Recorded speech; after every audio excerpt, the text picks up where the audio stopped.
সঙ্গে চলি। হ্যাঁ, এসো এসো এসো এসো।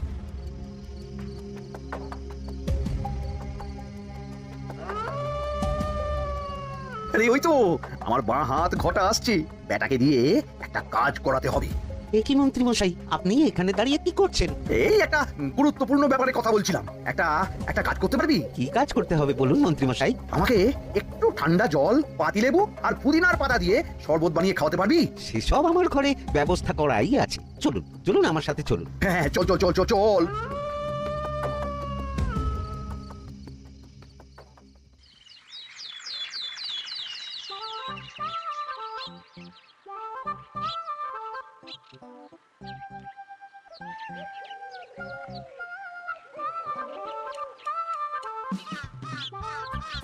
কি ব্যাপার পণ্ডিত, এত গুম মেরে আছো কেন? সকাল সকাল গিন্নি খুব বকেছেন মনে হচ্ছে। গিন্নির বাক্য সুধায় কান ভরে গেছে, আর কিছুই কানে ঢুকছে না। আরে দাঁড়াও দাঁড়াও পণ্ডিত, দাঁড়াও জ্যোতিষী। পণ্ডিত তো আমার কথা শুনতেই পেল না মনে হচ্ছে। তুমি তো দূর থেকে বলেছো, আমি তো বলেছি পাশ থেকে, তাতেও শুনতে পাইনি। কানের পোকা হলো নাকি? কি গো পণ্ডিত, ব্যাপার কি? কেমন বুঝছো? এ তো ভয়ানক কর্ণকোষ্ঠবদ্ধতার লক্ষণ। তুমি কচু বুঝেছো? আমার হয়েছে কর্ণগোপাল, তোমাদেরও হতো, কিন্তু তোমাদের দোকান কাটা বলে হয়নি। তুমি আমাদের অপমান করছো। তোমাদের অপমান বোধ থাকলে কোনো শব্দই কানে ঢুকতো না, শুধু একটাই শব্দ কানে বাজতো, গোপাল গোপাল গোপাল। এবারে রাজসভায় কিভাবে হেনস্থা হতে হলো মনে নেই? মহারাজ, একটা ভিক্ষা আছে। ভিক্ষার জন্য কৃষ্ণনগরের রাস্তাই সবচেয়ে উপযুক্ত জায়গা গোপাল, তুমি বরং সেখানেই যাও। মন্ত্রী, মন্ত্রী মশাই ঠিকই বলেছেন মহারাজ। যে যার নিজের জায়গা থেকে কথা বলে। কুকুর বলে ভৌ ভৌ, বেড়াল বলে মিউ মিউ, কাক বলে কা কা। মন্ত্রীর ভিক্ষার জায়গা কৃষ্ণনগরের রাস্তা, আর গোপালের ভিক্ষার জায়গা মহারাজ কৃষ্ণচন্দ্রের দুয়ার। বলো কি ভিক্ষা? বাড়িতে পুজো আছে মহারাজ, খরচা অনেক, কিছু ঋণ আবশ্যক। যদি 100 মোহর। ঋণ তোমাকে আমি দিতে পারবো না গোপাল। পুজো উপলক্ষে তোমাকে আমি 100 মোহর দিলাম। মহারাজ, আমিও ঠিক এই কথাটাই বলতে যাচ্ছিলাম। আমরাও তাহলে বাড়িতে পুজো করব। পুজোর জন্য আমাদের অনেক খরচ, তাই যদি।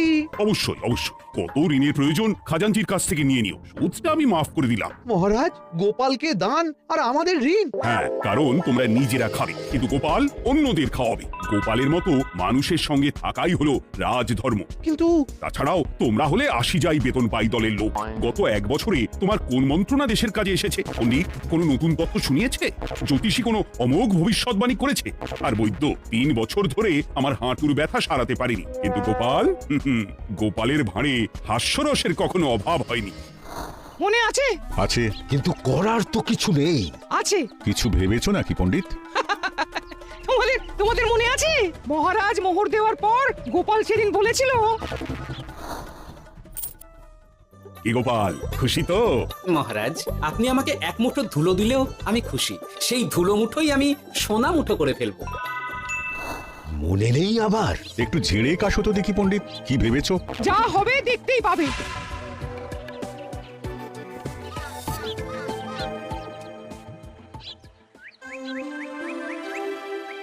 মহারাজের জয় হোক, মহারাজের জয় হোক। ওরে বাবা, এই যে সকাল সকাল চান করে ঠান্ডা লেগে গেল মনে হচ্ছে। মহারাজ, ওই কবি গান উপলক্ষে গত মাসটা আমি কৃষ্ণনগরের কোণে কোণে ঘুরে বেরিয়েছি। প্রজাদের মধ্যে একটা অসন্তোষ আমি লক্ষ্য করেছি মহারাজ। অসন্তোষ? আমি তো জানতাম আমার শাসনে প্রজারা সুখে আছে। সুখে তারা ভাসছে মহারাজ, কিন্তু একটাই অসুখ, তারা মহারাজের দর্শন পায় না। তারা মহারাজের পদধূলির জন্য আকুল হয়ে আছে, মহারাজের দর্শন পাওয়ার জন্য চাতকের মতো অপেক্ষা করছে। চিত্রকরকে দিয়ে চিত্র অঙ্কন করিয়ে বিলি করে দিলেই হলো। খুব ধুলো হয়েছে মহারাজ, কিন্তু এত ধুলো। কালকের ঝড়ে ঢুকেছে। ঝাড়ুদা,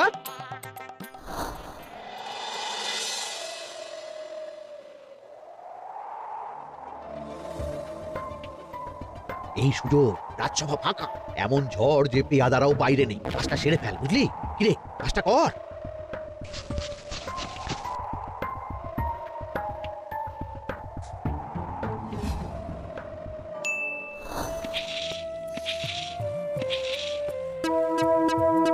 এত ধুলো!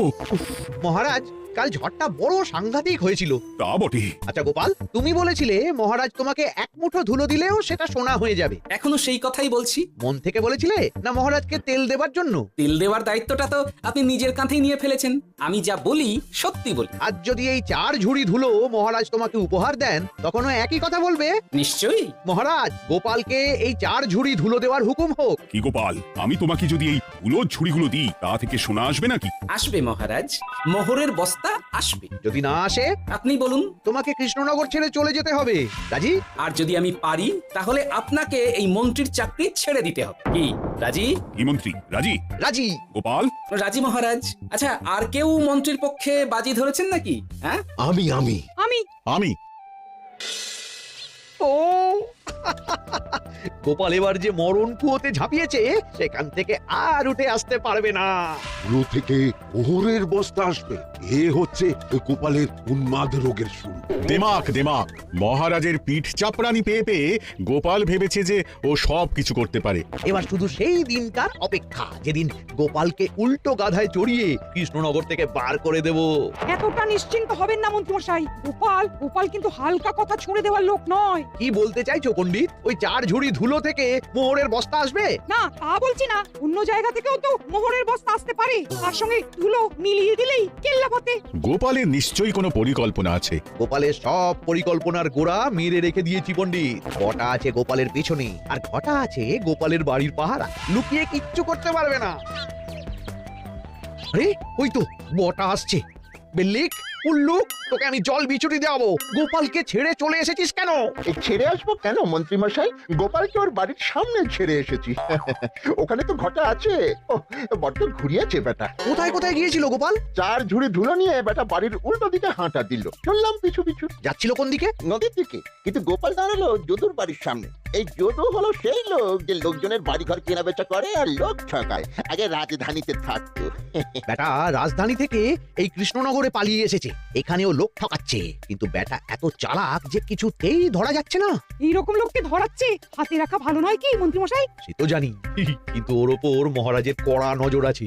এখন ওর সঙ্গে সম্পর্ক রাখা খুব ঝুঁকি। যাই হোক, তারপর? হ্যাঁ, তারপর যদু রে। গোপাল খুড়ো, আরে তুমি এখানে কি করছো? দেখতেই তো পাচ্ছিস ধুলো। তবে যে সে ধুলো নয়, মহারাজ কৃষ্ণচন্দ্রের পদধূলি। শুনিসনি বোধহয় এখন কৃষ্ণনগরে সবচেয়ে বেশি চাহিদা মহারাজের পদরেণু। আচ্ছা, মহারাজের পদরেণু নিয়ে যাচ্ছ কোথায়? এই ছোট ছোট পুলিন্দায় ভরে কৃষ্ণনগরের প্রত্যন্ত জায়গায় যেখানে প্রজারা মহারাজের সাক্ষাৎ পায় না, সেখানে বিক্রি করব। তোমার কি মাথা খারাপ? এর ধুলো বিক্রি হবে? ওরে, গতবারে মাত্র 1 ঝুড়ি ধুলো 1000 মোহরে বিক্রি করেছিলাম। এবারে 4 ঝুড়ি। শোনো, তুমি আবার ঘুরে ঘুরে বিক্রি করবে কেন? তোমাকে আমি বরং 10 মোহর দিয়ে দিচ্ছি। তুমি আমাকে এগুলো দিয়ে দাও, আর বিক্রি করে যা হবে তোমাকে এই 40 ভাগ দিয়ে দেবো। ওই 10 মোহরে বদমাস যদুকে ধুলো বেচে গোপাল বাড়ির দিকে চললো। বাড়ির সামনে অব্দি পেছনে পেছনে গিয়ে তারপরে এই আপনাদের কাছে আসছি। বলিস কি রে, ধুলো বেচে 10 মোহর? ও মন্ত্রীমশাই, গোপাল তো একেবারে নাড়ি ধরে টান মেরেছে। গেল রাজসভায় এমন সুখের চাকরিটি গেল। এবার আবার রাস্তার ধারে গিয়েই বসতে হবে। এবার নবাবের দরবারে জায়গা আছে কিনা খোঁজ করি গিয়ে। ধ্যাত্তেরি, 10 মোহর আর 1 বস্তা মোহরের মাঝখানে অনেক রাস্তা। সেই রাস্তায় আমি লোক বসিয়ে রাখবো। আরে ওই তো তোমার ঘটা আসছে। এই, তুই গোপালের ঘরের পাহারা ছেড়ে এলি কেন? গোপাল নেই নেই নেই নেই নেই নেই।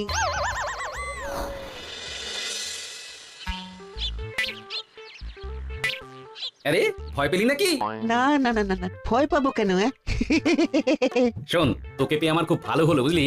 তোকে আমার একটা কাজ করতে হবে। বলো বলো। আসলে বুঝলি, আমার না গিন্নিকে নিয়ে তার বাপের বাড়ি যাওয়ার কথা ছিল, কিন্তু হঠাৎ বিশেষ কাজে আমাকে খামবাজে চলে যেতে হচ্ছে। এখন আমি গিয়ে গিন্নিকে বললে বুঝতেই পারছিস কুরুক্ষেত্র হয়ে যাবে একেবারে। তাই আমি কাউকে খুঁজছিলাম যে আমার বাইরে যাওয়ার খবরটা আমার গিন্নিকে গিয়ে দেবে। তুই পারবি বাবা ঘটা? ওরে বাবা! আরে আরে, ভয় পাস না, তোকে গিয়ে মুখে কিছু বলতে হবে না। এই নে, এই চিঠিটা আমার বউকে দিবি। কৃষ্ণনগর ছেড়ে চুপি চুপি চলে যাচ্ছি। চালাকিটা দেখেছেন? ওসব চালাকি আমি তুড়ি মেরে উড়িয়ে দেবো। কি করবেন? চারিদিকে আমি অশ্বারোহী গুপ্তচর পাঠাচ্ছি। গোপালকে কোনো চালাকি করতে দেব না।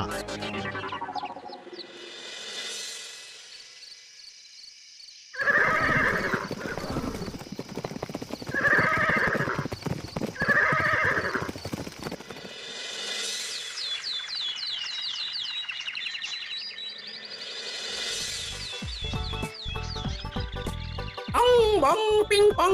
হ্যাঁ ওরে বাপ যে এ আবার কি বলে? মানে বুঝিতে পারিলে না? অং বং পিং পং অর্থাৎ আইসো আমার নিকট বিদেশি জাদু শরবত আছে। ইহাতে তৃষ্ণা নিবারিত হয়, শক্তি বৃদ্ধি হয়, ঘুম ভালো হয়, সম্পর্কের উন্নতি হয়, জামা কাপড় ফর্সা হয়, তু শব্দ না করে সকাল সকাল কষ্ট পরিষ্কার হয়, মূল্য মাত্র 1 মোহর। বোঝো ওইটুকু অং বঙ্গের মধ্যে এত কিছু? ঠিক আছে তা দাও দেখি, আপাতত টেস্টটা তো মিটু, বাকিগুলো পরে বোঝা যাবে। আহা বড় ভালো খেতে তো। ঠং ঠং অর্থাৎ শক্তি বৃদ্ধি হলো। হ্যাঁ মনে হচ্ছে গায়ে যেন দুগুণ বল পাচ্ছি। কি হয়েছে ভাই? এ কে? এ ভিন দেশ থেকে জাদু শরবত নিয়ে এসেছে গো। জাদু শরবত ভিন দেশ? একেবারে বহু ভুজা শরবত। খেলে তেষ্টা যাবে, গায়ে জোর হবে, ঘুম হবে, সম্পর্ক ভালো হবে, জামা কাপড় ফর্সা হবে, সকালে হ্রাস করে পেটও পরিষ্কার হবে। সে কি? দাও গো ভাই, আমাকেও দাও। গুড় জল, সঙ্গে একটু ভাজা মশলা, আমচুর আর বিট নুন, শুদ্ধ দেশি জিনিস। জানলে কেউ ছুঁয়েও দেখতো না, কিন্তু একটু বিদেশি গন্ধ দিতেই একেবারে হট্ট মেলা।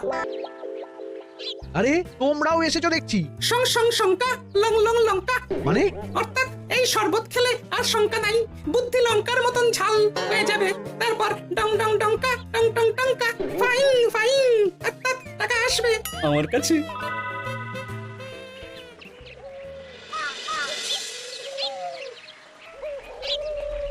ঝপ ঝপ ঝপাং, ফট ফট ফটাং, অর্থাৎ উহাকে দৌড়িয়েছো কেন? বেটা জোচ্চোর অনেককে ঠকিয়েছে। অনেক দিন থেকে তককে তককে ছিলাম। এবার এই ধুলো নিয়ে মহারাজের পায়ের ধুলো বলে বিক্রি করছিল। একটা বেনামি চিঠিতে খবর পেয়ে বেটাকে ধরেছি। ব্যাং ব্যাং বিগ ব্যাং, অর্থাৎ বেনামি চিঠিটা আমি দিয়েছিলাম বাবু। বাবা যদু, তুমি সেই রাজধানী থেকে কৃষ্ণনগর অব্দি মানুষকে অনেক খোল খাইয়েছো। তুমি এতদিন ঘুঘু দেখে এসেছিলে বাবা, এবার গোপাল নামক ফাঁদটা দেখলে। কতবার বলবো এইসব ধুলো আমি গোপালের কাছ থেকে কিনেছি। যা বলার ওই বিচারের সময় মহারাজকে বলবি। চল চল চল চল চল।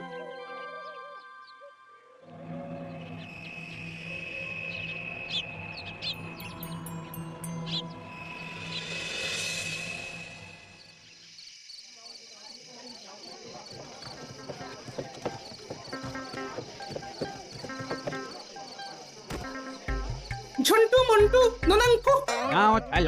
সাহেব বলে কি ফু দিয়ে দিতে হবে? কি বলছো সাহেব? বুঝতে পারছি না, কোথায় ফু দেবো? ঝন্টু মন্টু ননাঙ্কু, অর্থাৎ লবণ আছে? আছে আছে সাহেব আছে। কত লাগবে? ভান্ড ভরি আন্ডাকারি, অর্থাৎ যা আছে সব।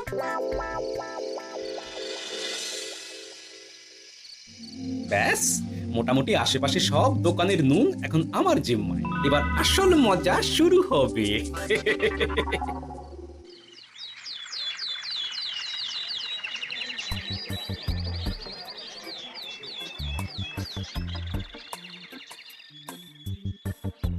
নুন আছে? না হুজুর, গোটা কৃষ্ণনগরেই নুন নেই। ওই দেখো পুরো রাজসভাই বাজারে জড়ো হয়েছে। শান্তামনা, শান্টু মন্টু। আবার কি বলছে রে বাবা? শান্তামনা, শান্টু মন্টু, অর্থাৎ জনগণ শ্রবণ করুন। নান্টু কান্টু, নুন কিনেবেন আন্টু আন্টু। আসুন আসুন। আমার 1 সের নুন লাগবে। শান্টু, অবশ্যই 1 সের লবণ 10 মোহর। 1 সের 10 মোহর? 10 মোহর লইবেন না লইবেন না? না, নেব না। উত্তম উত্তম, গান্ডা পিণ্ডে ডিসুম ডিসুম, অর্থাৎ তাহা হইলে নুনের বদলে গৃহিণীর প্রহার ভক্ষণ করুন। আমাকে 1 সের নুন দিন। আমাকেও নুন ছাড়া বাড়ি ফিরলে গিন্নি ঘর ছাড়া করবে আমাকে। শুনলাম কৃষ্ণনগর থেকে নুন উধাও। আছে মহারাজ, আছে। কৃষ্ণনগরের সব লবণ আমার নিকটে আছে। 1 সের 10 মোহর। এত দাম? দামটা হবেই মহারাজ। লবণ ছাড়া রান্না কেমন হবে ভাবিয়া দেখুন। ঠিকই বলেছ, রাজপাকশালেও তো রান্না বসেনি। 100 সেরের মতন রাজপ্রাসাদে পাঠিয়ে দাও। 1000 মোহর দিয়ে দাও।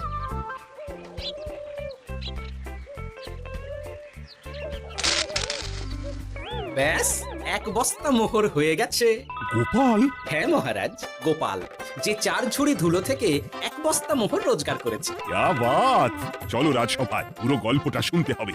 সকলেই এসো তাহলে রাজসভায়। কিন্তু মহারাজ, যারা বাজি হারলো তাদের তো চাকরি গেছে, তো তারা রাজসভায় যাবে কি করে? ঠিক ঠিক ঠিক বলেছ। আর যারা বাজি হারলো